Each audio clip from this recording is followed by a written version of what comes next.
Sahabat sastra, kali ini kita akan menyimak pembacaan karya sastra Indonesia berjudul Layar Terkembang, karya Sutan Takdir Ali Syahbana. Nah, sahabat sastra, bagian terdahulu dikisahkan bahwa Maria dan Tuti semakin akrab dengan Yusuf. Masing-masing mulai mengenali cara pandang terhadap kehidupan. Nah, bagaimanakah kisah hubungan Maria dan Yusuf?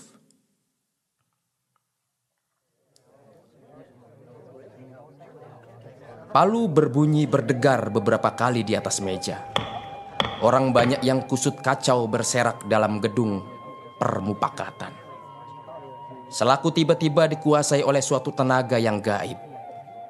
Suara orang bercakap yang tiada tentu tiba-tiba berhenti. Masing-masing mencari tempat duduknya. Sebentar masih kedengaran kursi terseret di lantai. Tetapi bertambah lama, bertambah sunyi. Mata orang yang beribu-ribu menuju ke hadapan, ke arah Sukamti. Perempuan kecil ramping yang memegang palu dalam tangan kanannya. Tiap-tiap orang selaku terkuasa oleh sikap badan kecil yang lurus dan tetap itu, oleh mata yang tajam yang menyinarkan tenaga dan kepercayaan yang tiada berhingga akan tenaga itu. Beberapa lamanya ia melihat kepada rapat seolah-olah hendak mempersaksikan kesaktian bunyi palu dalam tangannya yang kecil dan halus itu. Maka berbunyilah suaranya. Halus sebagai badannya, tetapi nyaring dan nyata, sehingga terdengar sampai keleretan yang penghabisan sekali dalam gedung kongres yang besar itu. Tiap-tiap perkataan diucapkannya, seterang-terangnya, lambat satu persatu, tetapi nyata membawa keyakinan yang pasti dan dalam, yang berdebur di dalam badannya yang ramping, bahwa istirahat sudah habis dan rapat kongres sudah dibuka lagi, bahwa sekarang tiba kepada pasal yang penghabisan, yaitu pidato Saudara Tuti tentang sikap perempuan baru, bahwa pidato itu sangat penting sebab akan menggambarkan dengan nyata bagaimana cita-cita Putri Sedar tentang kedudukan perempuan dalam masyarakat, bagaimana harusnya perempuan di masa yang akan datang seperti dicita-citakan Putri Sedar. Kepada rapat dimintanya supaya memperhatikan pidato itu baik-baik, supaya jangan ragu-ragu tentang tujuan dan cita-cita yang dikejar oleh Putri Sedar. Maka dipersilahkannya pembicara tampil ke muka baru. Habis ucapan ketua itu, mempecahlah di tengah-tengah kesunyian itu tepuk orang, amat riuhnya, sehingga gedung yang besar itu selaku bergegar. Di antara tepuk yang hebat itu, kedengaran pula teriak orang. Hidup Tuti! Hidup Tuti! Hidup Tuti! Hidup Tuti! Tiada berhenti-henti. Dalam ribut gemuruh gembira itu, kelihatan berdiri seorang perempuan dari sebuah kursi di belakang meja pengurus. Pakaiannya kebaya putih bersih, amat bersahaja, sehingga agak mengerikan rupanya berhadapan dengan kebaya pelbagai warna yang dipakai perempuan yang lain, yang mengelilingi meja pengurus, serta yang hadir di rapat itu. Perlahan-lahan, ia menuju ke mimbar tempat berpidato, membawa kumpulan kertas dalam tangan kanannya. Ketika ia berdiri di atas mimbar dan membalik-balik kertas yang diletakkannya di hadapannya, dan sesudah itu memandang kepada rapat, maka tepuk yang telah berhenti itu mulai pula dari semula, tiada kurang riuh dan gembiranya. Sukamti berdiri, dan dua ketokan yang kuat memecahkan bunyi tepukan itu.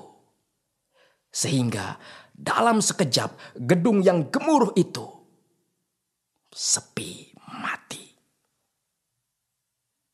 Dalam sepi yang sesepi-sepinya itulah kedengaran suara Tuti membelah.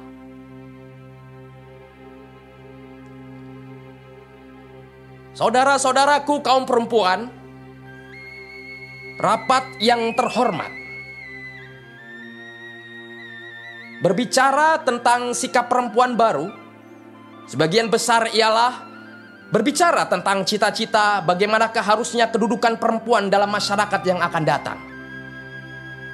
Janganlah sekali-kali disangka bahwa berunding tentang cita-cita yang demikian semata-mata berarti berunding tentang angan-angan dan pelamunan yang tiada mempunyai guna yang praktis sedikit jua pun. Saudara-saudara, dalam tiap-tiap usaha hanyalah kita mungkin mendapat hasil yang baik apabila terang kepada kita apa yang hendak kita kerjakan, apa yang hendak kita kejar dan kita capai. Atau dengan perkataan yang lain, dalam segala hal hendaklah kita mempunyai gambaran yang senyata-nyatanya tentang apa yang kita cita-citakan. Demikianlah menetapkan bagaimana harus sikap perempuan baru dalam masyarakat yang akan datang.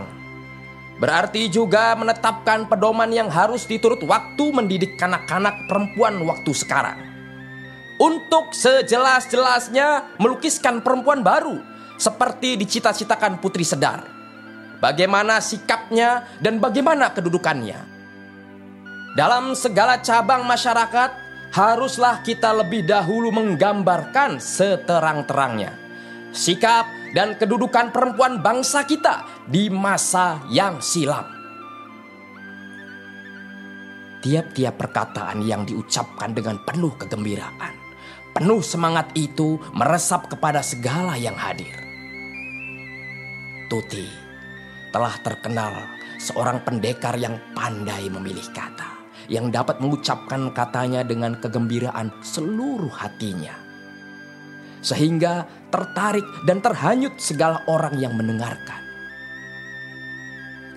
Kegembiraannya, meluap-luap perasaannya itulah bedanya yang terbesar dengan Sukamti, ketua rapat, yang mengucapkan perkataannya satu persatu, perlahan-lahan. Apa yang pada seorang berupa ketenangan orang yang percaya akan tenaga dirinya dan berhasilnya buah pekerjaannya, pada yang lain menjelma sebagai kegemuruhan aliran anak air di pegunungan, gemuruh gembira menuju lautan.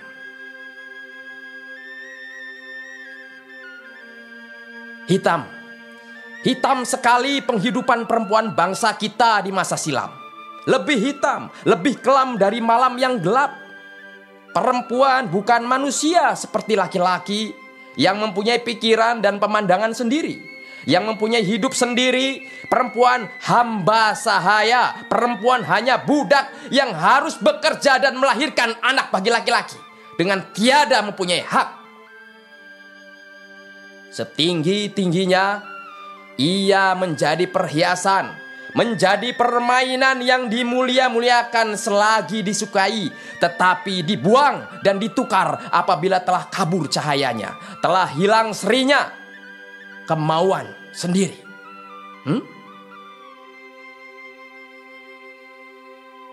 Adakah sesuatu yang bernama serupa itu pada perempuan? Tidak, saudara-saudara. Perempuan bangsa kita tidak boleh mempunyai kemauan sendiri. Perempuan yang sebaik-baiknya, yang semulia-mulianya, ialah perempuan yang paling sedikit mempunyai kemauan sendiri. Perempuan yang dalam segala hal menurut saja.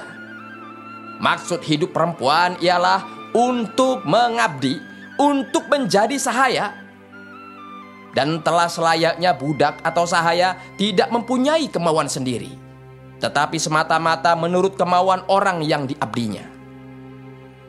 Mangkunegara IV, raja, dan penyair yang sudah termasyhur itu memberi nasihat kepada perempuan untuk mengikat hati suaminya sebagai berikut. Bukanlah guna-guna, bukanlah mantra, bukanlah yang gaib-gaib yang dapat dipakai untuk melayani laki-laki, tetapi perempuan yang menurut selalu akan dicintai oleh suaminya. Sifat penurut pada perempuan membangkitkan kasihan laki-laki. Sifat penurut itu ialah jalan menuju cinta, kesungguhan hati, menuju kasih sayang dan setia, membangkitkan kepercayaan. Bukan keturunan, bukan kekayaan dan kecantikan yang menjadi tiang perkawinan. Hanyalah semata-mata sifat penurut, menyesuaikan diri akan kemauan suami. Kepandaian menjaga dan merahasiakan segala yang tak usah diketahui orang lain. Hanya itulah yang harus engkau pelajari. Sifat penurut berarti teliti menurut perintah suami. Kerjakanlah segala pekerjaan dengan tiada berkata suatu apa, dengan tiada menceritakannya kepada orang lain, dan dengan hati yang riang. Kerjakan segala sesuatu secepat-cepatnya dan sebaik-baiknya. Teliti menjaga berarti bahwa engkau harus tahu segala harta dan milik suamimu. Berapa harganya, berapa jumlahnya, dan mana yang harus engkau pelihara. Usahakanlah mengetahui dari mana asalnya barang-barang itu. Jagalah sekaliannya itu dengan teliti dan hati-hati. Hendaklah engkau membelanjakan pendapatan suamimu sebaik-baik mungkin. Dalam syair Melayu Siti Zawiyah, kedudukan perempuan bangsa kita dalam perkawinan tergambar dalam nasihat seorang nenek kepada seorang perawan yang hendak bersuami. Baik juga nasihat itu saya bacakan kepada saudara-saudara sekalian. Adat bersuami supaya nyata. Dengarlah tuan nenek berkata. Pertama-tama bersua jangan dilawan.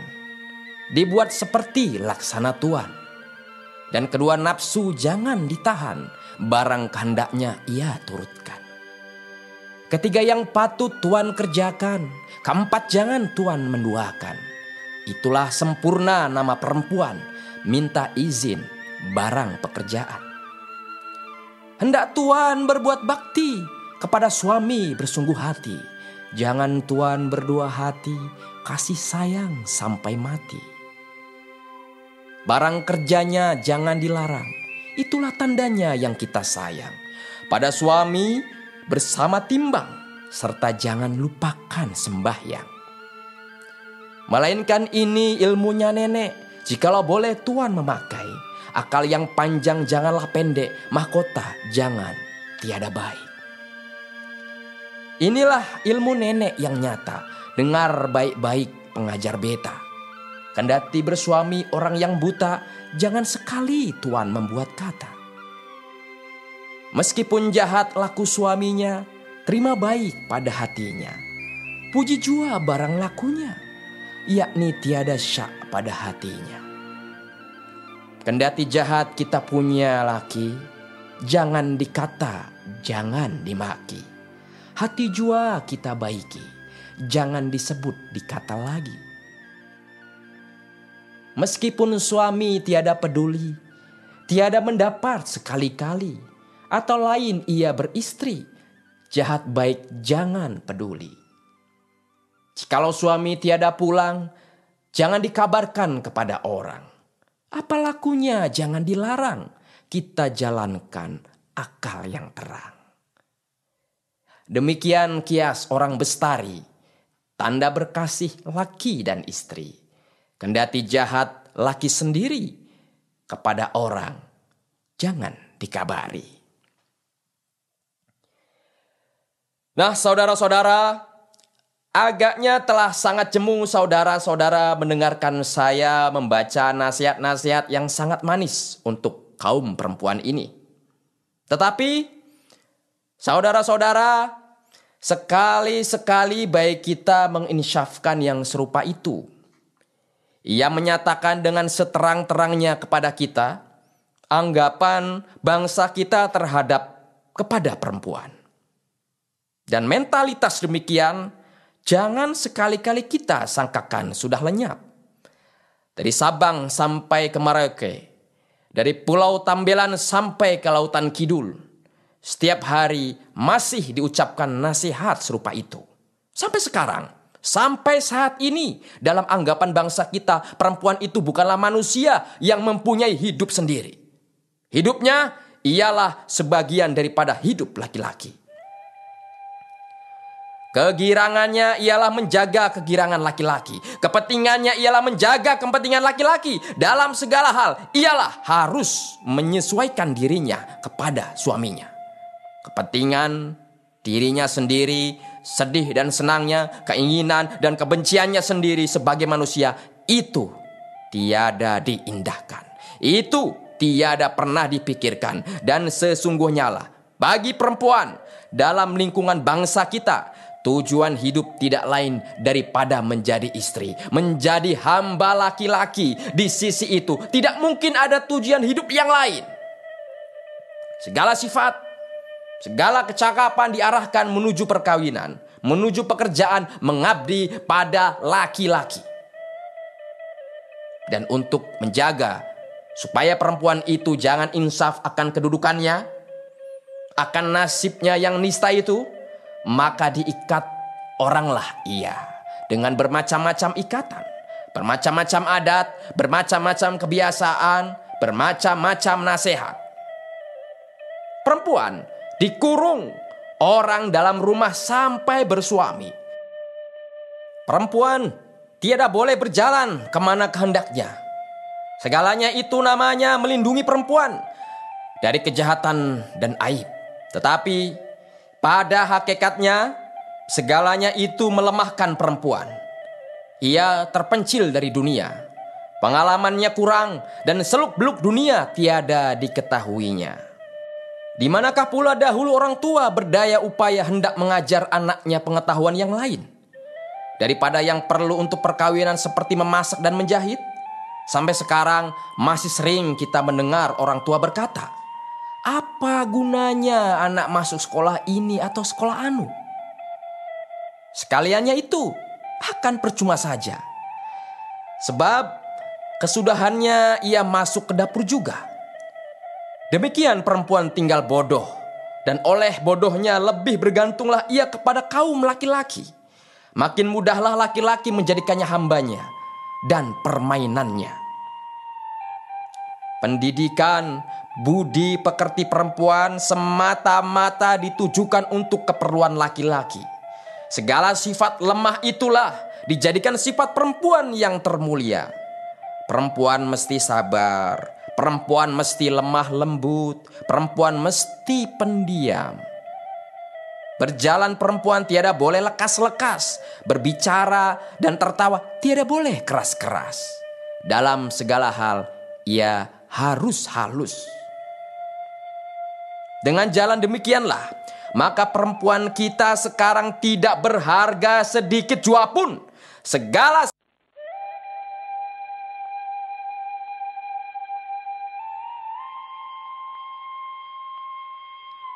Di sini Tuti berhenti sebentar. Sebab suaranya hampir keparo-paroan mengucapkan pidato yang berapi-api itu.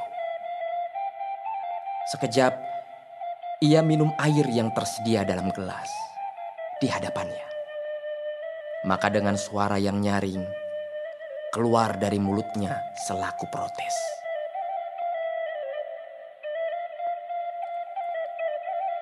Dan dari perempuan yang telah dimatikan semangatnya serupa itu, orang masih berani berharap lahirnya suatu keturunan yang kuat.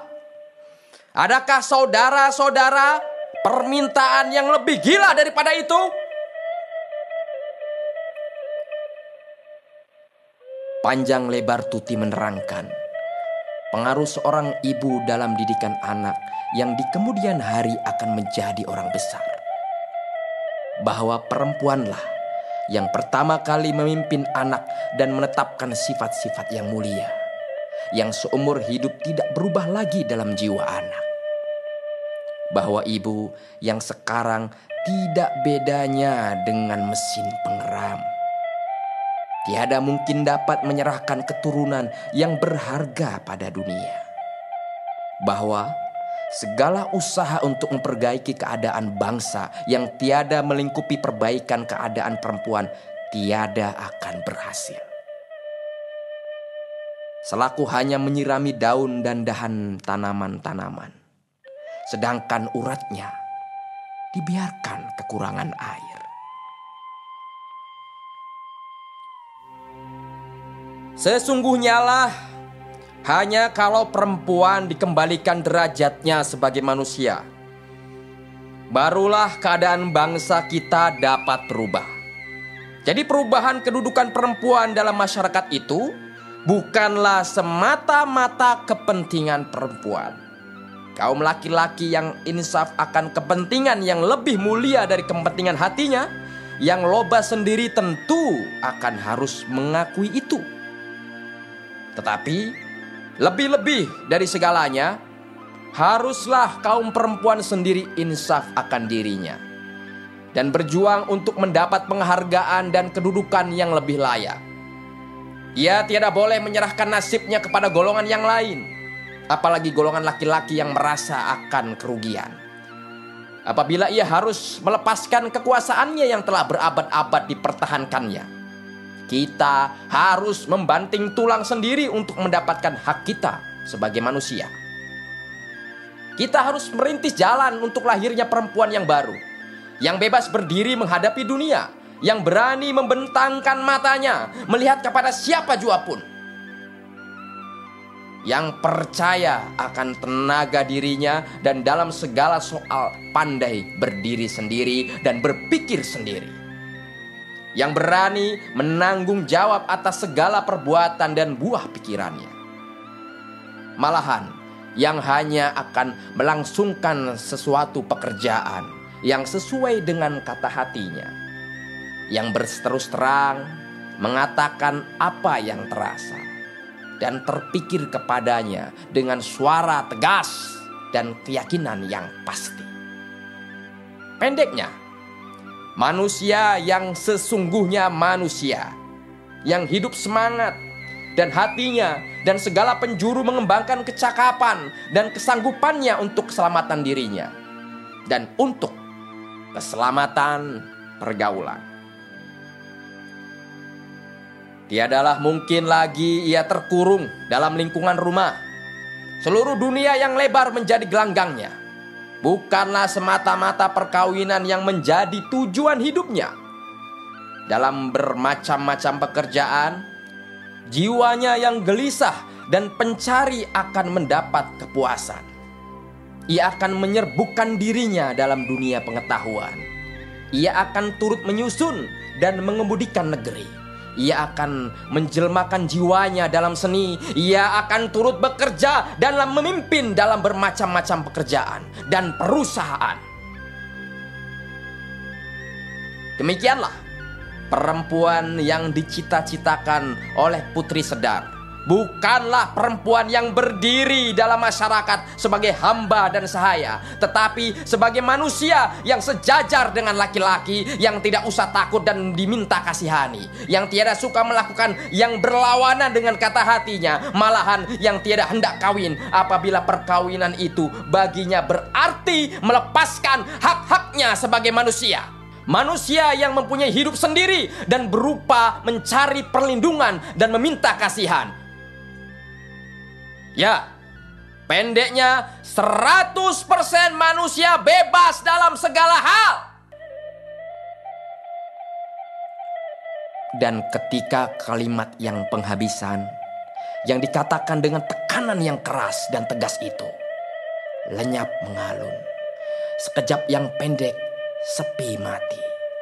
Dalam gedung yang penuh sesak dan amat panasnya itu. Berat kedengaran kesepian dalam sesaat itu. Selaku manusia yang banyak itu masih takjub. Tiada tergerakkan dirinya kena pesona perkataan yang indah tersusun dan diucapkan dengan sepenuh jiwa. Tetapi baru saja Tuti bergerak meninggalkan mimbar, menuju ke tempat duduknya, meletuslah sebagai petir yang telah lama terkurung dalam mega yang hitam berat bunyi tepuk beribu manusia yang hadir, sehingga gedung yang besar itu selaku gegar rupanya. Tetapi ketua segera berdiri, dan dengan palunya yang sakti itu, tiada berapa lamanya reda pula lah orang banyak itu. Diulangnya ucapan yang menggambarkan perempuan yang bebas, yang mempunyai pribadi sendiri, yang dikehendaki oleh Putri Sedar. Dimintanya supaya sekalian perkataan Tuti itu dipikirkan dan dianjurkannya sekalian perempuan yang hadir untuk berjuang bagi kepentingan kaum perempuan.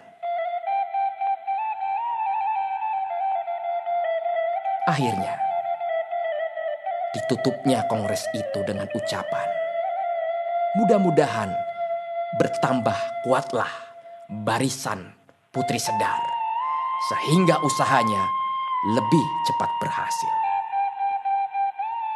Dan setelah jatuh bunyi palu ketua yang akhir, maka orang banyak itu bergeraklah, bersesak-sesak, amat kacau balau menuju ke pintu.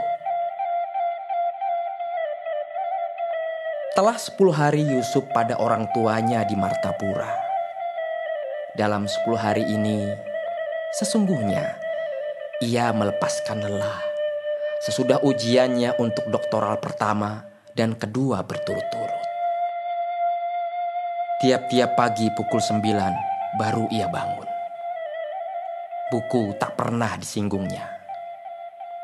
Petang-petang hari, biasanya ia berjalan-jalan dengan Dahlan, kandidat amtenar, pembantu ayahnya, masuk dusun, keluar dusun. Ada kalanya mereka bertandang pada gadis-gadis. Yusuf telah biasa akan yang demikian. Meskipun telah lebih dari 15 tahun ia tiada tinggal pada orang tuanya. Selain daripada waktu libur, tetapi sekalian adat istiadat bangsanya diketahuinya. Oleh karena ia suka bertanya dan mempelajari. Sering pula Yusuf pergi dengan Dahlan, berburu burung atau napuh di luar kota. Sekali-sekali ia menurut ayahnya turun ke dusun-dusun dalam daerahnya dengan auto. Telah sekali pula ia pergi ke Palembang sekedar melihat-lihat. Esok paginya, maksudnya akan pergi ke Liwa mengunjungi Soekarto, temannya sejak dari Jakarta dahulu, yang sekarang menjadi Indis Art di sana. Meskipun sebanyak itu pelipur hatinya selama ia tinggal pada orang tuanya, tetapi tak juga ia dapat melenyapkan perasaan sunyi dalam hatinya. Senantiasa ia gelisah, pikirannya berbalik-balik ke Jakarta juga. Seakan-akan ada sesuatu yang menariknya di sana. Tetapi sekarang tentulah ia belum dapat kembali ke Jakarta. Sebab ibunya yang amat sayang kepadanya karena ia anak tunggal, pasti tiada akan melepaskannya selekas itu, meninggalkannya pula. Dan Yusuf sendiri pun belum sampai hati hendak bercerai dengan perempuan tua itu. Pada suatu petang, ketika ia sedang membalik-balik koran ayahnya di serambi depan, datanglah opas pos membawa setumpukan surat dan koran. Yusuf tidak sekali-kali menantikan surat atau apapun jua. Tetapi melihat tumpukan surat dan koran yang sebanyak itu, ingin juga ia hendak memeriksanya. Dan dengan lena dibalik-baliknya lah satu persatu. Sekonyong-konyong terbaca kepadanya namanya pada sebuah kartu pos. Segera diambilnya kartu pos itu dan dilihatnya si pengirimnya. Maria, Grot Lengkowek 22, Bandung. Hei, telah di Bandung ya? Keluar dari mulutnya dengan tiada diketahuinya. Dan ia pun segeralah membaca dengan seluruh minatnya. Sebab sesungguhnya dalam tengah 2 bulan yang akhir ini, nama itu baginya tiadalah seperti nama biasa lagi. Dalam kartu pos itu, diberitahukan Maria kepadanya bahwa kartu pos gambar Sungai Musi yang dikirimkannya dari Palembang telah diterimanya. Bahwa girang hatinya tiada berkata-kata, bahwa ia ingin benar hendak melihat kota Palembang yang terletak di sungai yang lebar itu. Bahwa ia telah maju dalam ujiannya dan pergi bersama-sama dengan kakaknya ke Bandung untuk mengambil udara yang segar. Pendek dan jelas, hampir tak ada yang penting sedikit jua pun isinya.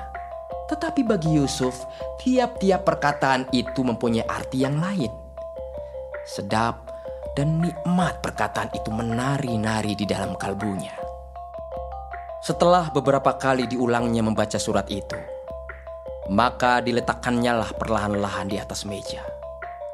Tumpukan surat dan koran yang banyak yang dibalik-baliknya tadi terlupalah. Angan-angannya mulai melayang-layang, melenyapkan perasaan gelisah yang senantiasa terasa kepadanya selama ia pada orang tuanya. Dan dia baru insaf akan dirinya kembali ketika di hadapannya berdiri ayahnya, pulang dari berjalan. Seolah-olah terkejutlah ia ketika orang tua itu bertanya kepadanya,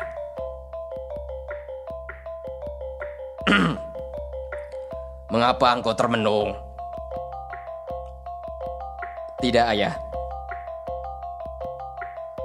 katanya agak tertahan-tahan sebab belum terkumpul pikirannya. Ketika itu, ia menyapu mukanya yang kemerah-merahan dengan tangan kanannya, dan kartu pos yang terletak di atas meja di depannya dimasukkannya ke dalam sakunya. Banyak benar surat yang datang, ayah," katanya sambil menunjukkan kepada tumpukan surat di sisinya, seakan-akan mencari jalan mengelakkan syak dan sangka. "Ya, hampir tiap hari sebanyak itu," jawab Demang Munaf, dan sementara itu tak luput dari matanya perubahan muka anaknya dalam sekejap itu. Tetapi di hatinya tiada timbul maksud menyelidikinya. "Ya, itu kebanyakan surat dinas," katanya pula. Tadi ku dengar dari ibumu bahwa engkau besok hendak pergi ke Liwa, akan bertemu dengan dokter di sana." Yusuf menganggukkan kepalanya. Kalau demikian, berangkatlah tengah hari besok. Sebab pagi-pagi auto hendak saya pakai dulu. Tetapi berapa hari pula hendak tinggal di Liwa?" Paling 3 hari ya."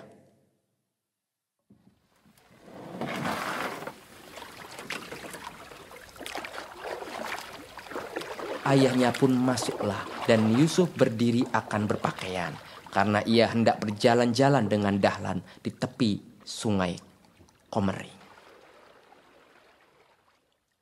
Keesokan harinya, kira-kira pukul 11:30 hari, bertolaklah Yusuf dengan auto Fiat ayahnya menuju ke arah Ranau. Ia duduk di muka menjalankan auto, sedang sopir ayahnya duduk di sisinya sebelah kiri. Selama perjalanan yang jauh melalui hutan, mendaki menurun di daerah yang berbukit-bukit dan bergunung itu, amat lapanglah hatinya. Ia sesungguhnya orang yang besar bebas di tengah alam.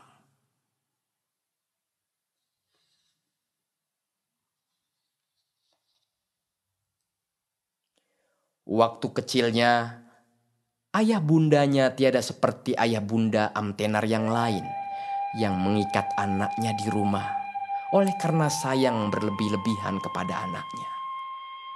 Takut benar melepaskan anak kalau mendapat celaka, tersapa atau dihinggapi penyakit. seolah-olah lain daripada di rumah di hadapan mata mereka. Seluruh dunia ini penuh bahaya dan bahala belaka. Waktu ia masih kanak-kanak dan mengunjungi sekolah kelas 2, Sungai Komering itu tempat ia berenang-renang dan bermain-main sepanjang hari. Dan di negeri-negeri yang lain pun, tempat ayahnya dipindahkan, ia senantiasa bebas pergi kemana hatinya tertarik. Dan sebagai anak yang sehat, yang berlimpah-limpahan, merasa tumbuh tenaga dalam badannya. Apa yang dikerjakan kanak-kanak yang lain disertainya. Sampai-sampai kepada perbuatan yang sesungguhnya berbahaya sekalipun. Di Palembang, semasa ia sekolah di Sekel School, bebas ia bermain sekendak hatinya. Dan selama ia sekolah di Mulo, di kota itu, kebebasannya itu usah berkurang, malahan bertambah. Tetapi sekarang, setelah ada 4-5 tahun ia tiada melihat-lihat Danau Ranau. Tahun yang sudah dan beberapa tahun sebelum itu, ia pulang ke Pagar Alam. Sebab ayahnya menjadi demang di sana. Maka sekali ini ia seolah-olah hendak melepaskan rindunya, melihat sekalian yang selama itu tiada dilihat-lihatnya. Dahulu, boleh dikatakan tiap-tiap libur besar, ia pergi bertamasya ke Tasik yang permai itu. Baginya, tak banyak daerah yang telah dilihatnya yang dapat menyamai keindahan sekitar danau di tengah pegunungan itu. Sore, sampailah ia dekat Danau Ranau. Beberapa kali ia berhenti di tempat yang indah, meninjau ke arah danau yang luas itu. Dan gunung Seminung yang perkasa menjabal di seberangnya. Kenangan yang lama-lama yang dirasanya bertahun-tahun yang lalu membaru kembali dalam hatinya, menimbulkan perasaan yang dalam dan mesra.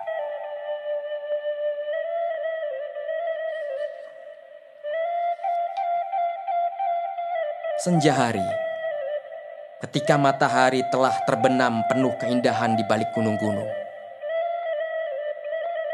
Di sekeliling Tasik itu, barulah ia berangkat menuju ke Liwa. Malam sampailah ia di sana. Soekarto yang telah lama tiada bertemu dengan temannya itu amat gembira melihat Yusuf datang mengunjunginya. Sampai tengah malam masih terang nyala lampu gasolin di rumah dokter di negeri yang dingin itu. Sebentar-sebentar kedengaran gelak mereka berdua menembusi kesunyian malam. Karena geli mengingatkan perbuatan bersama-sama di Jakarta 2-3 tahun yang lalu. Ada pula kalanya mereka bertukar pikiran dengan mata yang bercahaya-cahaya. Suara yang tetap penuh kegembiraan dan kepercayaan. Sebab kedua-duanya idealis, orang yang penuh cita-cita terhadap bangsa dan tanah air. Keesokan harinya, Yusuf pergi mengikut Soekarto pergi ke Keroy. Jalan yang tiada putus-putus berbelok-belok menurun menuju ke bawah. Hutan yang hijau meliputi lurah dan tebing sepanjang jalan. Dan akhirnya pemandangan yang dahsyat ke arah lautan samudra yang biru luas membentang, diceraikan dari tanah daratan oleh pecahan ombak putih-putih disinari matahari. Sekaliannya meninggalkan gurisan perasaan keindahan yang tiada akan mungkin terhapus lagi dari jiwanya. Dari kecilnya, Yusuf orang yang gemar akan alam. Tiap-tiap tahun, apabila tiba libur dan dapat pula ia kesempatan melepaskan matanya kepada rimba dan pemandangan, bukit dan gunung dan lurah dan ngarai. Perasaan gemar yang kabur-kabur itu perlahan-lahan berubah menjadi perasaan cinta yang nyata. Dan dalam perjalanan sejak dari Martapura kemarin, perasaan cinta kepada alam itu bertambah kuat dan mendalam. Tiap-tiap pemandangan yang indah itu lebih meresap terasa kepadanya. Seolah-olah sekali ini seluruh hati dan jiwanya sedang terbuka seluas-luasnya untuk menerima segala yang mulia dan tinggi-tinggi. Dan di tengah-tengah keindahan yang dilaluinya itu, timbul dalam kalbunya perasaan kesontosaan yang hanya terdapat pada seseorang yang percaya dan yakin akan kekuatan dirinya dan rahmat tenaga di sekelilingnya pada dirinya.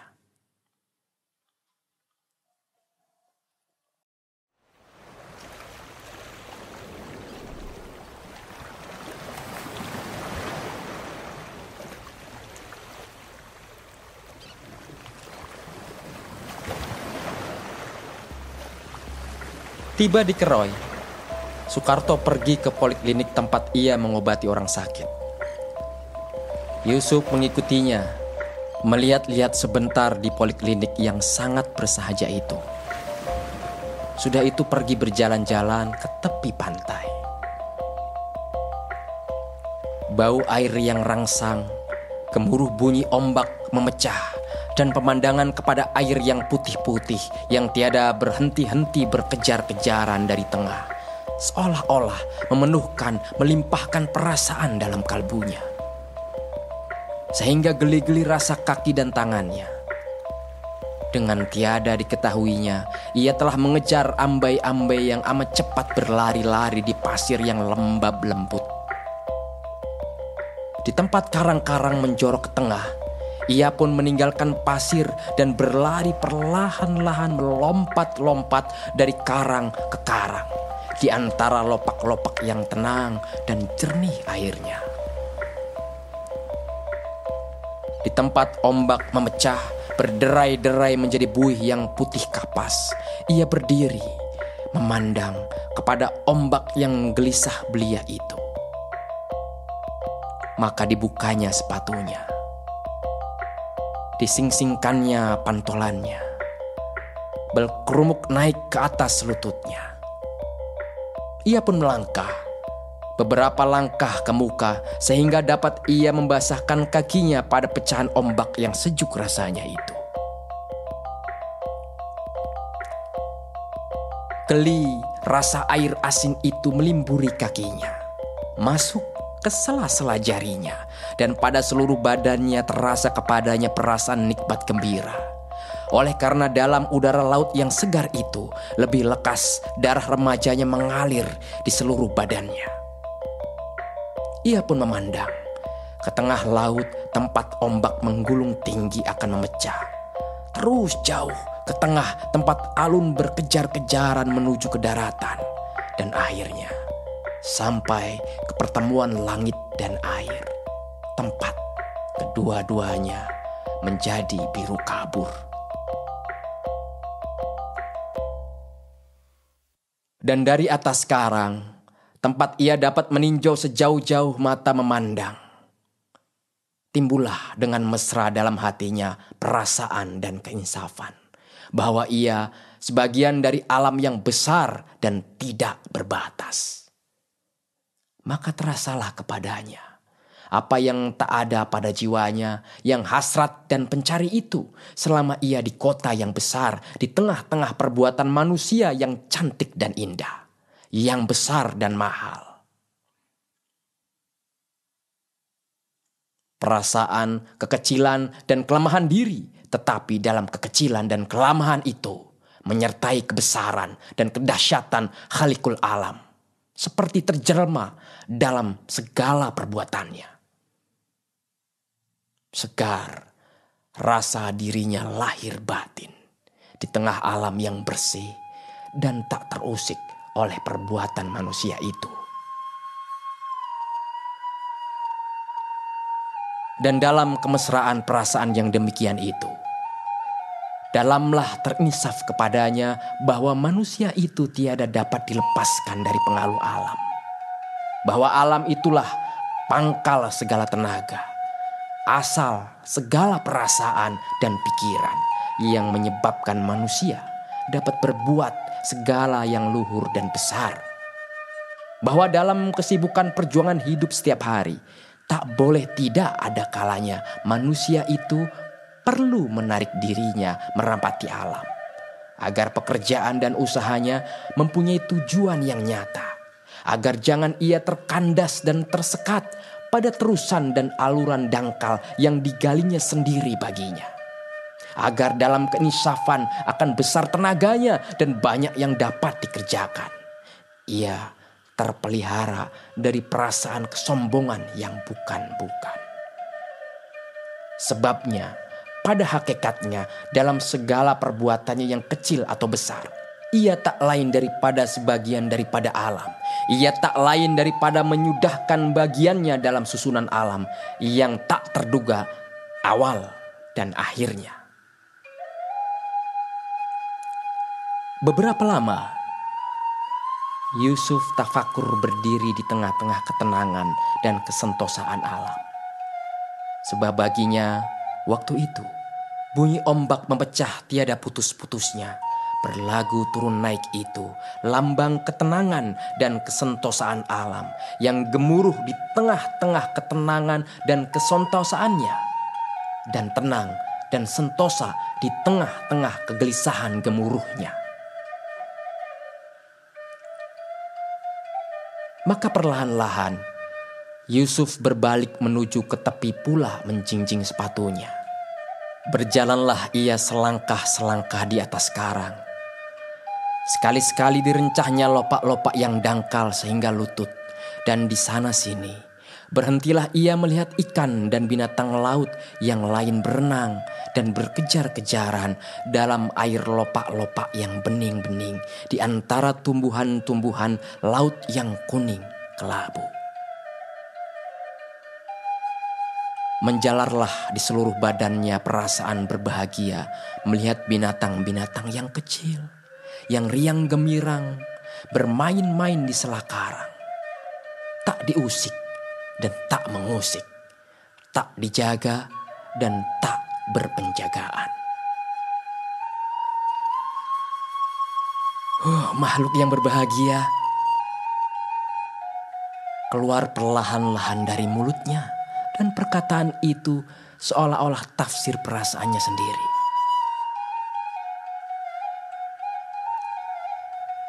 Sebab pada saat itu juga perasaan berbahagia yang memenuhi kalbunya di tengah kesucian alam pada pagi-pagi itu membayang ke mukanya.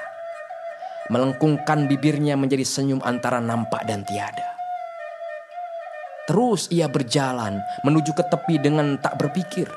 Tiba di pasir ia berbelok menyusur pantai, menurutkan langkahnya yang ringan pada pasir yang berat menarik. Perlahan-lahan keluar siul dari mulutnya, menjelmakan perasaan yang terkandung dalam hatinya. Ringan dan riang, dan tentu lagunya menurut turun naik irama ombak memecah. Pada suatu tempat, di tepi tebing yang rendah, tumbuh menjorok ke pasir sepohon embacang laut yang rindang daunnya, dan penuh bergayutan buah yang hijau muda. Melihat buah yang indah bergantungan itu, bangkitlah hasratnya menggugurkannya ke tanah. Seolah-olah dari dalam badannya yang muda remaja itu mendesak-desak tenaga hendak keluar mencari jalan. Dibukanya bajunya dan diletakkannya dekat sepatunya di pokok pohon itu. Dicarinya kayu dan batu, dan beberapa lamanya tak berhenti-berhenti ia melempar ke pohon yang berdiri dengan kebesarannya di tepi kebesaran alam. Di atas pasir yang kelabu itu pun bergulinglah buah yang hijau permai, tetapi Yusuf tidak mengindahkannya. Setelah banyaklah buah itu gugur ke bawah, maka pergilah ia melihatnya. Di balik-baliknya bundaran hijau yang berlumuran getah jernih itu satu persatu. Alangkah indah-indahnya, katanya kepada dirinya sendiri. Tetapi pada saat itu, Seakan-akan insaf ia akan keganasannya menjatuhkan buah-buahan itu dari tempat gantungnya, menghalanginya dalam perjalanan yang tertentu dalam susunan dan perjalanan alam. Kasihanlah ia melihat kepada buah-buahan yang tersia-sia penjelmaannya itu. Hilanglah keinginannya hendak melempar lagi dan pergilah ia duduk di bawah pohon dekat pakaiannya, seraya melepaskan mata sejauh-jauhnya memandang ke muka pasir dan air yang membentang di hadapannya. Dari jauh, kelihatan menuju seorang laki-laki menjinjing jala dan menyandang kerutung. Seperti laki-laki itu berjalan di pasir ketika itu. Tak berbaju, hanya memakai celana pendek dan tudung yang lebar. Alangkah selarasnya dengan warna pasir kelabu, dengan ombak yang berkejar-kejaran dari tengah, dan dengan pohon-pohon yang melambai-lambai dari darat. Ia pun sebagian dari alam yang indah oleh kesederhanaannya. Pada suatu tempat ia merencah air, menuju ke tengah melawan ombak yang bertalu-talu datang memukulnya. Seakan-akan hendak mengusir dia pulang ke darat kembali. Pada suatu tempat ia berhenti di tengah air yang tak kunjung diam itu. Dibungkukannya sedikit badannya, dinaikkannya jala ke atas lengannya, siap akan menghamburkannya. Sekonyong-konyong amat tangkasnya jala yang merah kehitaman-hitaman itu, berkembang di muka air dan lenyap ke dalam.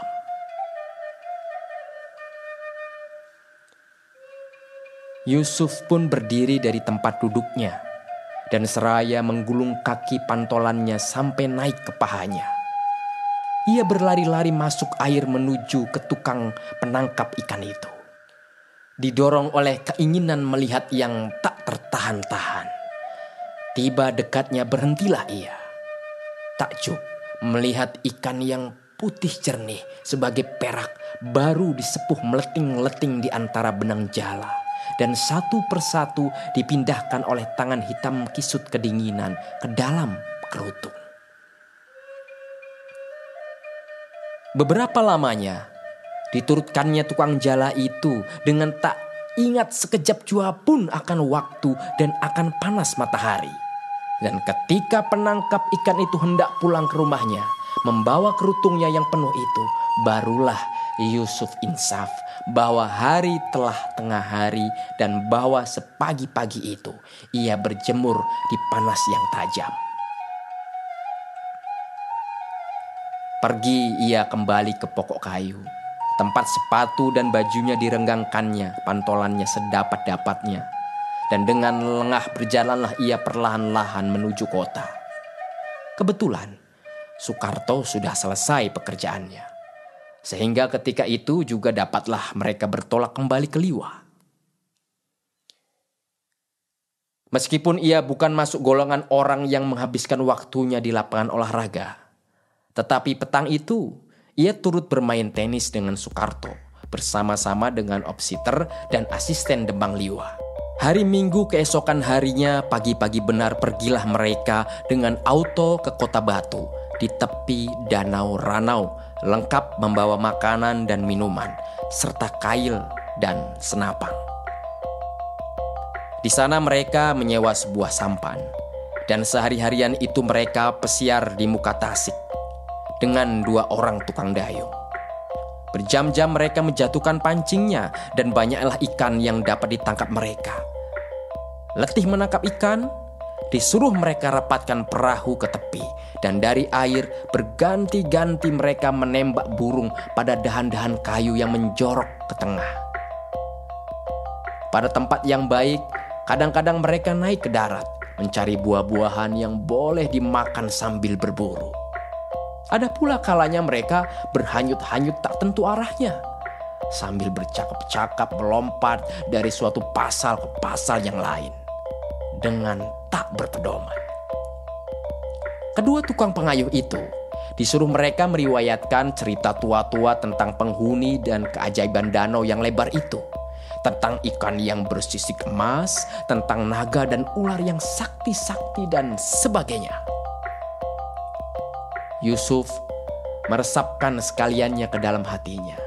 Oleh karena mengerti, giranglah ia mendengar betapa rakyat bersahaja yang tinggal di tengah-tengah kekayaan dan keindahan alam itu menjalinkan negeri dan sekelilingnya yang terpilih karunia Allah itu dalam cerita dan dongeng yang indah-indah. Laksana ahli gubah menggubahkan puspa juwita berbagai ragam dan rona dalam karangan yang permai.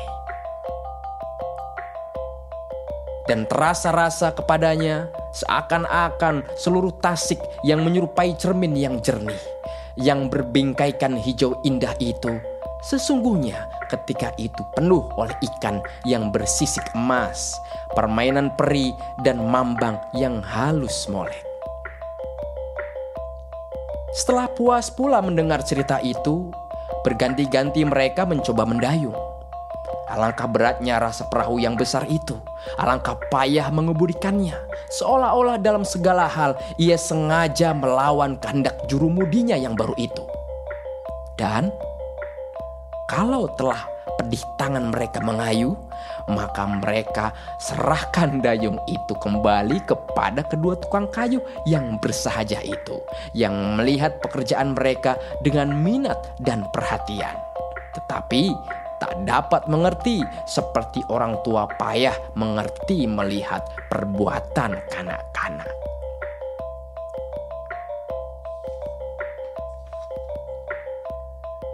Takjublah Yusuf dan Sukarto melihat mereka mengayuhkan sampan itu.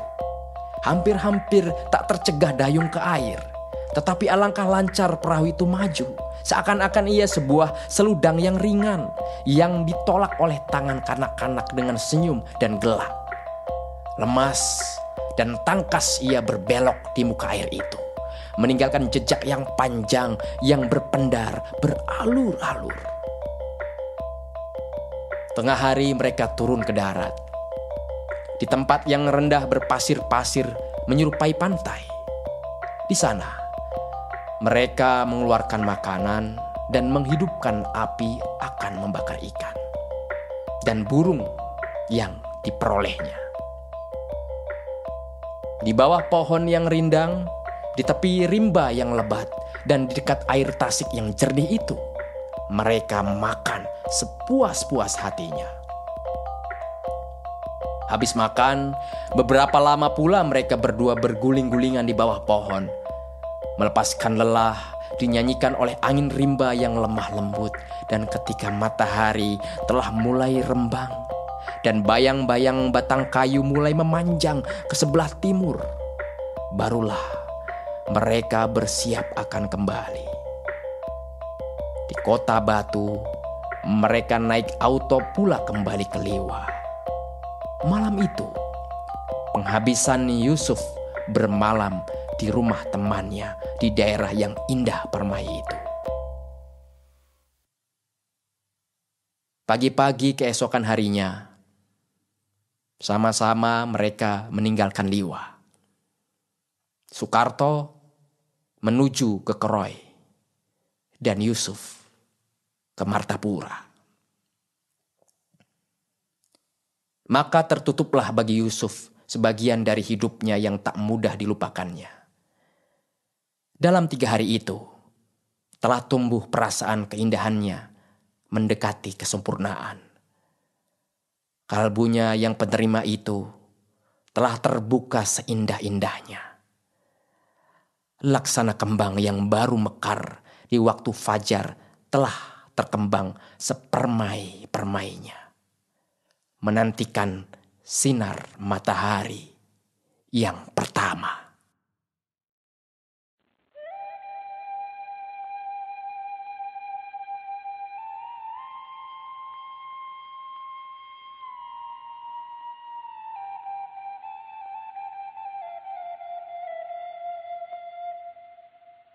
Ketika Yusuf tiba di rumah ayah bundanya di Martapura, didapatinya sebuah surat pula dari Maria. Dalam surat itu diceritakannya pekerjaannya dan perjalanannya setiap hari dengan Rukama, saudara sepupunya. Seluruh surat itu berseri-seri penuh kegirangan, membayangkan pekerti penulisnya yang senantiasa riang dan sukacita.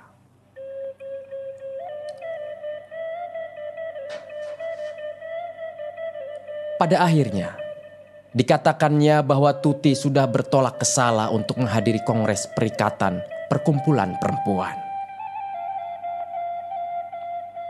Sekarang ia sudah berangkat pula. Selalu saja rapat dan kongres. Selaku keluh yang kesal dan sebal bunyinya sebaris itu. Dan pada perkataan yang lain-lain, dapat Yusuf merasakan bahwa ia kesepian ditinggalkan saudaranya itu. Setelah habis surat itu dibacanya, termenunglah ia beberapa lamanya menurutkan arus pikiran dan kenang-kenangannya yang tak tentu arahnya.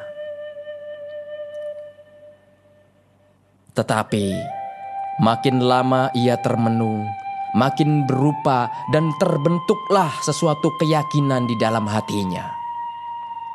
Mula-mula kabur, tetapi makin lama makin nyata. Sesungguhnya, sejak ia sampai di rumah orang tuanya mulai libur, hatinya senantiasa gelisah. Selaku senantiasa ada sesuatu relung yang kosong dalam kalbunya, yang tiada dapat diisinya.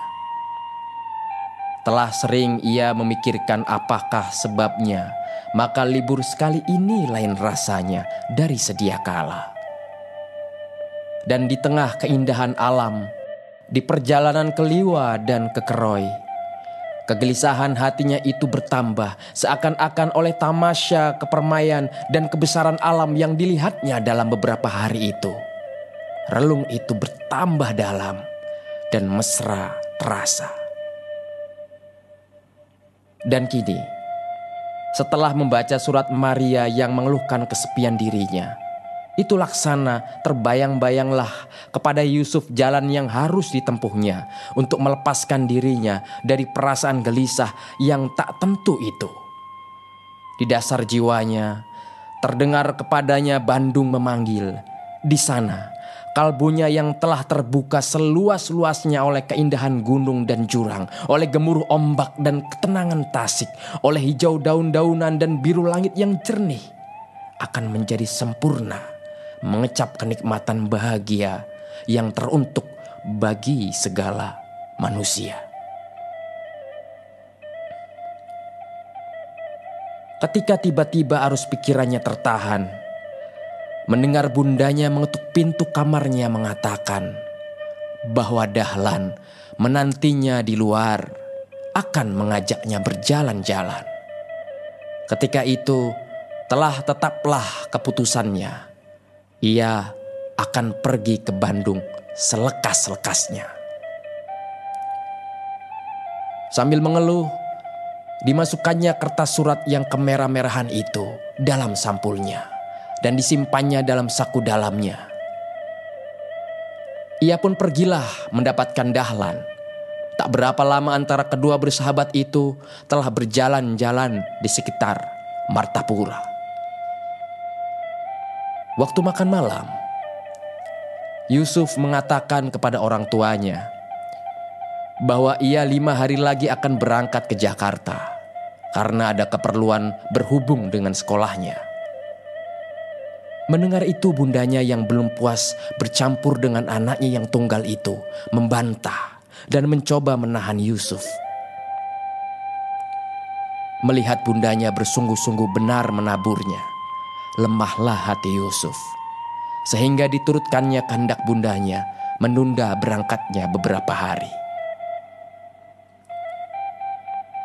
Ayahnya yang tenang dan biasa menurutkan segala kehendak Yusuf tak banyak berbicara.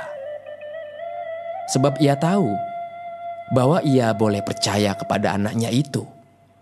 Yusuf bukan anak-anak lagi, dan ia tahu apa yang harus dikerjakannya. 10 hari sesudah itu, Yusuf meninggalkan Martapura menuju ke Panjang. Malam itu juga ia menyeberang Selat Sunda dengan kapal KPM. Ketika ia terbangun pagi-pagi, melihat daratan perlahan-lahan keluar dari kabut. Bertambah lama, bertambah terang. Sehingga kelihatan pohon nyiur yang ramping berbaris-baris dan pantai yang berkarang berbatu putih kelabu. Lapanglah rasa hatinya dan penuh kepercayaan ia melangkah ke darat menuju kereta api yang hari itu juga membawanya terus ke Bandung.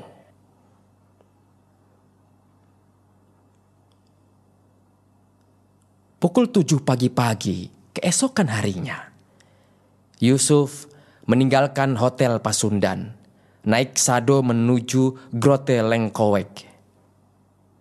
Tiba di hadapan sebuah rumah yang kecil indah, disuruhnya sado berhenti. Dan ia pun turunlah. Dari tanah naik menjalar batang bugenvil yang rimbun sedang berbunga.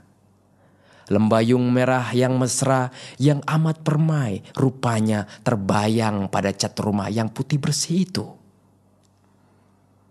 Di halaman rumah yang tiada berapa besarnya itu, amat banyak tumbuh palm dan bunga bersesak-sesak oleh karena rupanya penghuni rumah yang rajin itu hendak memakai tiap-tiap lelempap tanah untuk memuaskan kesukaannya akan bunga dan tumbuh-tumbuhan. Oleh sekaliannya itu, pemandangan dari jalan ke beranda rumah itu terpecah-pecah, tiada nyata. Perlahan-lahan Yusuf masuk ke pekarangan melalui jalan kecil yang berbatu-batu. Kiri kanan diapit oleh batang kecil-kecil berdaun merah dan hijau. Sampai di tangga, ia berhenti sejurus melihat-lihat. Dari dalam tak kedengaran suatu suara jua pun, seolah-olah rumah itu tak didiami orang. Maka berserulah ia agak kuat. "Sepada! Sepada!" Suaranya hilang lenyap masuk ke dalam. Tiada berjawab beberapa lamanya. Lalu ia berseru sekali lagi, lebih kuat dan tegas.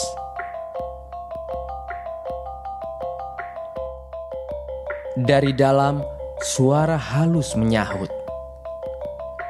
"Ya!" Dan tak berapa lama, antaranya keluar dari pintu yang terbuka itu, seorang perawan memakai kebaya pual kuning muda berbunga coklat. Rupanya telah siap hendak berjalan. Setelah ia menganggukkan kepalanya, sambil menggumam beberapa perkataan yang tak nyata kedengaran, tetapi yang terang maksudnya hendak memberi tabik, bertanyalah Yusuf, "Jus, bolehkah saya bertanya, di sinikah tinggal Jus Maria?" "Ya, betul, di sini," jawab perawan itu. Tunggulah sebentar." Dan belum habis perkataannya, ia telah lenyap pula masuk ke dalam, meninggalkan Yusuf seorang diri di luar. Yusuf mengedarkan matanya mengamat-amati beranda itu. Sebuah meja jati yang berdaun marmer dan berkaki lengkung berdiri di tengah-tengah. Di atasnya melintang menjuntai kain alas meja putih bersih yang bersulam tepinya. Di atasnya terletak jambangan tanah liat yang berkilat, berbunga-bunga dan berisikan sedap malam yang masih segar seperti baru dipetik.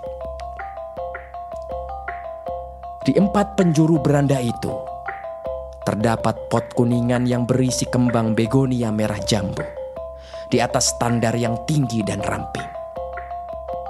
Di antara gambar di dinding tergantung 2 buah pot porselin yang berbunga-bunga, melekat ke dinding seperti bambu dibelah. Dari dalamnya tergantung ke bawah tumbuhan yang hijau muda, tebal, kecil-kecil daunnya. Tak berapa lama, antaranya perawan tadi keluar pula dari dalam, sambil berkata dengan senyum yang ditahan-tahan. Ia baru bangun dari tidur, tetapi duduklah Tuan sebentar.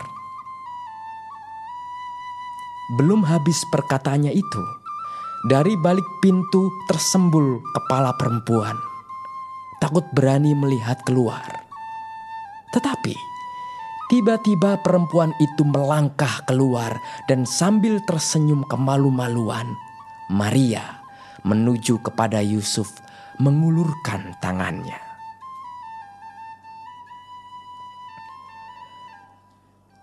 Halo, engkau Yusuf? Dari manakah datangmu sekonyong-konyong ini apabila engkau sampai kemari? Perkataan yang diucapkannya dengan keheranan itu seakan-akan terlompat dari mulutnya, tak sengaja, tak tertahan-tahan. Mukanya yang lusuh bangun dari tidur itu bercahaya-cahaya mendengar Yusuf menceritakan kedatangan yang tak disangka-sangkanya itu. Sejurus lupa ia bahwa ia belum mandi dan berpakaian dengan sepertinya.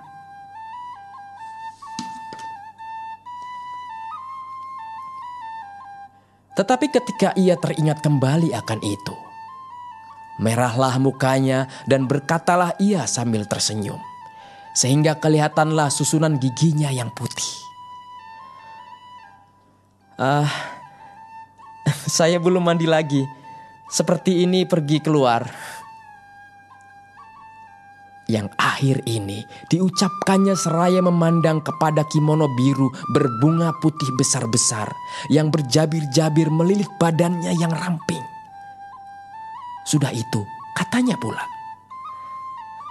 "Duduklah dahulu, boleh saya pergi mandi sebentar?"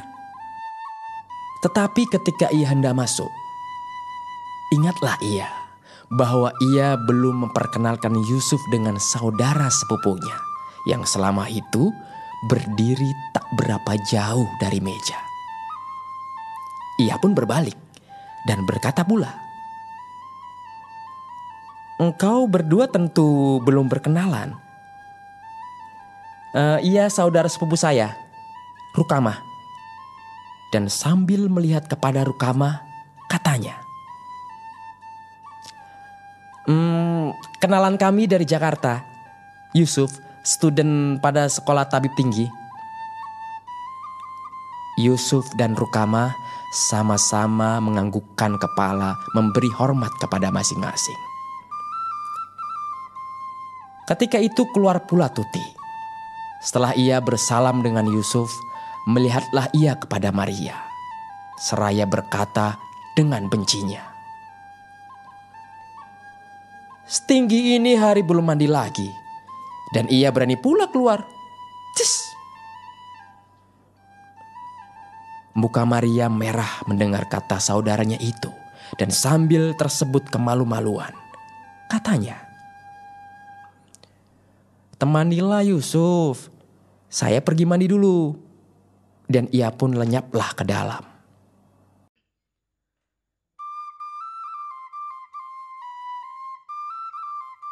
Rukamah minta maaf kepada Yusuf karena ia harus pergi ke kantor. Setelah Rukamah turun, duduklah Tuti di atas kursi berhadapan dengan anak muda itu. Hatinya masih kesal memikirkan Maria. Dan sebagai melepaskan kesal hatinya itu, berkatalah ia membuka bicara dengan Yusuf. "Saya benci benar kepada perempuan yang bangun tinggi hari." "Dalam libur, apa salahnya?" kata Yusuf. Apa salahnya?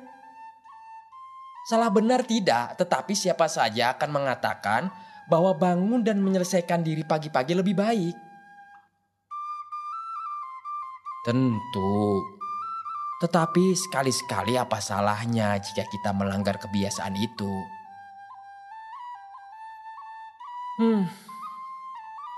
Saya juga sebenarnya tiada menyalahkan orang yang sekali-sekali bangun tinggi hari. Tetapi yang sebenarnya menggusarkan saya melihat orang bangun tinggi hari itu ialah oleh karena hal itu menunjukkan sesuatu yang tidak baik. Bangsa kita yang bersahaja di desa-desa yang tidak pernah masuk sekolah boleh dikatakan tidak pernah bangun tinggi hari. Apalagi perawan-perawannya. Bangun tinggi hari itu kelihatan kepada saya sebagai sesuatu penyakit kaum yang sudah sekolah. Jadi kaum yang sudah insaf namanya. Daripada didikan dan pergaulan dengan barat itu, diambilnya saja seenaknya. Bangun tinggi hari, sore tidur lagi. Senja-senja minum teh di hadapan rumah dan melancong-melancong mengambil udara. Mereka yang demikian menyebut dirinya modern, Tetapi semangat modern yang sebenarnya semangat yang menyebabkan orang barat dapat menjadi mulia tiada diketahui mereka sedikit jua pun. Sifat teliti, kekerasan hati, ketajaman otak, kegembiraan bekerja yang sangat mengagumkan kita pada orang barat. Sekaliannya itu, tiada sedikit jua pun diambilnya. Kelebihan orang barat bagi mereka serupa itu ialah keindahan pakaian, rapi dan mahalnya perabot rumah, bibir dan kuku yang bercat, dan sepanjang hari berkeliaran naik auto. Yusuf tersenyum melihat kepada Tuti yang terus sekali gembira berbicara seperti di rapat-rapat. Ketika Tuti berhenti sebentar, berkatalah ia,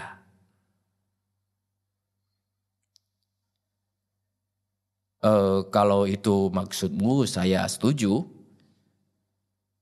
Tetapi tentulah contoh bangun tinggi hari itu terlampau tiada berarti. Di bagian yang besar-besar saya pun merasa seperti yang engkau ucapkan itu. Orang lebih mudah meniru dan meneladan yang mudah. Dan senang dari yang sukar dan meminta tenaga. Lebih mudah mempunyai auto dan radio di rumah daripada membanting tulang mempelajari sesuatu pasal dengan teliti.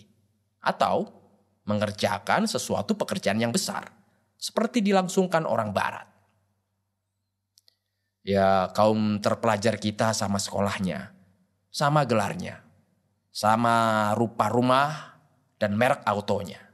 Dengan kaum terpelajar barat, ilmu, kesungguh-sungguhannya mengejar cita-cita.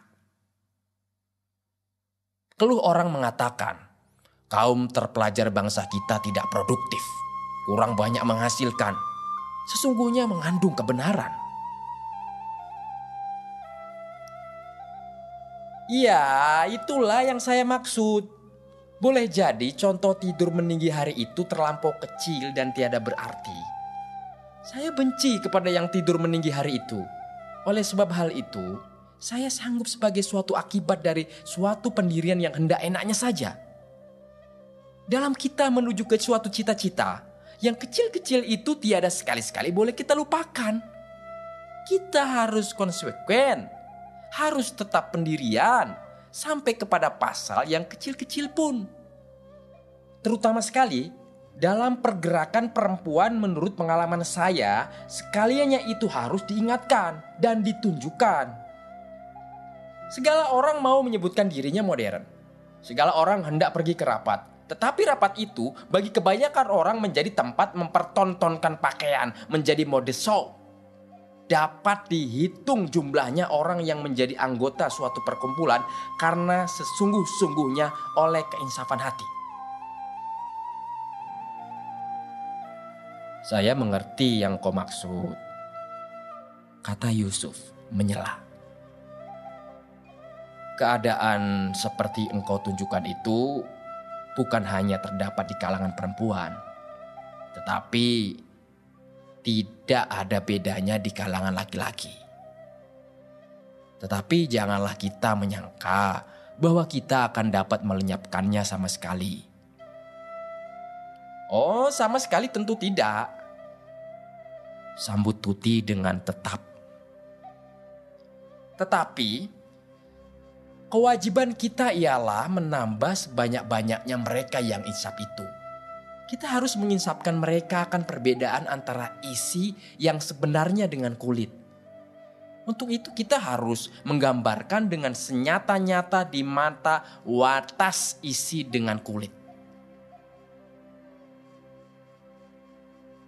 Di mana watas, hakikat dengan rupa semata-mata. Kita harus berjuang melawan sifat pemuda yang terdapat pada bangsa kita. Di mana kita melihat orang memuja kulit, orang memuja rupa, dan melupakan isi dan hakikat. Di situ kita harus memukulkan cambuk kita. Dalam Putri Sedar, mereka yang serupa itu tidak saya kasihani. Biarlah mereka keluar daripada membanyak-banyakan anggota yang tak ada gunanya. Biarlah mereka berkumpul dalam perkumpulan tenis, perkumpulan untuk pertemuan makan-makan dan piknik-piknik. Oh iya, contoh yang menyolok mata bagaimana mereka serupa itu menganggap arti perkataan modern. Cobalah engkau berjalan pagi-pagi di lapangan tenis dan bagian-bagian yang banyak didiami oleh kaum bangsa terpelajar bangsa kita. Engkau akan melihat bagaimana ibu-ibu yang modern itu asik mengejar bola di atas taris. Di rumah, babu menjaga anak dan memasak nasi. Saya seia dengan engkau bahwa kita harus memisahkan kebaratan yang menjelma dalam kebiasaan menonton bioskop, bermain tenis, kegilaan akan pakaian, dan perabot rumah yang indah-indah. Dengan semangat barat yang pokok, bangsa barat membangunkan kerajaan yang membelit dunia. Yang menyebabkan barat dapat menguasai alam, terbang di udara dan menyelam di laut. Tetapi dalam pada itu kita harus insyaf bahwa kedua-duanya itu pada hakikatnya aliran dari jiwa yang satu. Jiwa manusia bukan semata-mata terjadi dari otak yang tajam. Yang tiada lain kerjanya daripada menimbang baik dan buruk. Manusia tidak dapat hidup semata-mata daripada yang baik menurut ukuran faidah dan gunanya. Yusuf, bagaimana logikamu ini? Kalau hendak dipertahankan semuanya baik, pencuri pun boleh kita katakan ada faedahnya dalam masyarakat. Sebab mereka menjaga supaya manusia jangan lengah. Tetapi kita sebagai golongan mereka yang insaf menunjukkan jalan yang baru. Tidak boleh sanksi-sanksi. Kita harus menyatakan sesuatu senyata-nyatanya. Sesuatu yang baik hanya mungkin baik. Sesuatu yang jelek hanya mungkin jelek. Kalau kita sanksi sendiri akan apa yang kita ucapkan, bagaimana kita akan menunjukkan jalan kepada orang banyak? Di antara mereka dengan asyik bertukar pikiran itu, keluarlah Maria dari dalam berpakaian kebaya merah berbunga putih-putih. Mukanya yang tipis berbedak itu berseri-seri. Bibirnya basah kemerah-merahan, sedangkan matanya yang jelita itu semata-mata membayangkan kegirangan hatinya. Lain benar halnya dengan Tuti yang amat bersahaja rupanya dengan kebayanya yang putih dan mukanya yang tenang dan tetap. Melihat adiknya selekas itu sudah mandi dan bertukar pakaian, terkeluar dari mulut Tuti dengan tiada sengaja. Lekas benar engkau mandi dan berdana sekali ini? Mendengar kata Tuti itu memerah muka Maria. Selaku seseorang yang tertangkap waktu mengerjakan sesuatu perbuatan yang disembunyikannya kepada orang banyak. Biasa saja, katanya dengan suara selaku tidak peduli. Seraya mencapai ke belakang kuduknya, mengambil anyaman rambutnya dan memain-mainkannya dengan jarinya di atas pangkuannya. Tetapi bagi Yusuf, tiada luput getar dalam suara Maria yang kentara dibiasa-biasakannya itu. Perasaan bahagia yang tiada terkatakan mengalir di seluruh badannya yang remaja. Sebentar Tuti masih duduk bersama-sama dengan mereka itu. Maka ia minta diri kepada Yusuf untuk menyudahkan pekerjaannya yang masih bertimbun-timbun. Kepadanya terserah menulis laporan kongres yang harus diterbitkan dalam 15 hari ini. Demikian tinggallah Maria dengan Yusuf bercakap-cakap di luar. Setelah Tuti masuk ke dalam, terasa sekali kepada Yusuf perubahan percakapan. Dengan Tuti, percakapan yang sebiasa-biasanya menjadi pertukaran pikiran, menjadi persoalan. Alasan beradu dengan alasan, ia mengeluarkan pendiriannya, ia menyerang mereka yang tiada seia dengan dia. Perkataannya terpilih, susunan kalimatnya tegas dan kukuh. Suaranya tetap dan pasti, serta penuh kepercayaan. Sebagai seorang yang gembira hidup dalam perkumpulan, sebagai pemuka pergerakan pemuda, percakapan yang demikian menghidupkan semangatnya, menyegarkan pikiran dan hatinya. Nikmat ia mendengar perempuan yang luar biasa itu memberikan teorinya, menggambarkan cita-citanya yang lahir dari hati kecilnya. Tuti, baginya sesungguhnya perempuan yang luar biasa, tetap pendiriannya dalam segala hal. Tetapi percakapan dengan Maria sebaliknya. Baginya tak ada suatu soal jua pun. Ia melompat dari suatu pasal ke suatu pasal. Dari perjalanannya dengan Rukamah kepada bagaimana ia menempuh ujiannya. Ia bertanya, apa kerja Yusuf dalam libur? Bagaimana orang tuanya? Ia menceritakan maksudnya akan menjadi guru masuk kursus petang CAS. Suaranya bukan sekali-kali suara Tuti yang tetap dan tegas. Duduknya tiada senang diam, tetapi senantiasa bergerak. Sebentar-sebentar ia tersenyum dan tergelak. Ada Yusuf membawa percakapan kepada soal pergerakan perempuan, kepada kongres perempuan di Salah. Tetapi percakapan itu tiada hendak lancar. Maria terlampau banyak mengiyakan saja. Ia tiada mengeluarkan pikirannya. Sehingga Yusuf membiarkannya pula membawa percakapan itu ke pasal-pasal yang disukainya. Tetapi meskipun demikian tiada kurang nikmatnya ia bercakap-cakap dengan Maria. Suara gadis itu yang mesra, matanya yang memandang menyinarkan kekaguman yang timbul sendirinya, selaku mengikatnya dalam simpulan gaib yang nikmat. Engkau tentu belum menyarap, kata Maria kepada Yusuf menekan dengan suaranya yang lembut. Sudah di hotel, tadi minum kopi dan makan roti sepotong. Bohong, engkau mesti menyarap bersama-sama saya. Mesti ya, tidak boleh tidak. Lemah sebagai cumbu bunyi suaranya. Tetapi Yusuf tiada dapat menyangkal. Lebih kuat dari paksaan yang keras. Habis perkataannya itu, dengan tiada menanti jawab lagi Maria telah berdiri dan masuk ke dalam. Yusuf termenung melihat kehadapannya dengan tiada nampak suatu apa. Sungguh bertentangan pekerti dua bersaudara itu. Kepada yang seorang ia merasa hormat dengan sepenuh-penuh hatinya. hormat akan keberaniannya dan ketetapan hatinya, hormat akan ketajaman pikirannya, hormat akan kegembiraannya berjuang dan berkorban bagi yang terasa kepadanya mulia dan suci.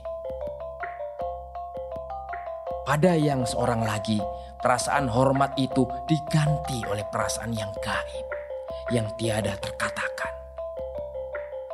Oleh perkataannya yang bersahaja, oleh gerak badannya dan cahaya mukanya yang tiada ditahan-tahan, oleh suaranya yang mesra mencumbu dan pandangan matanya membelai menyinarkan kagum.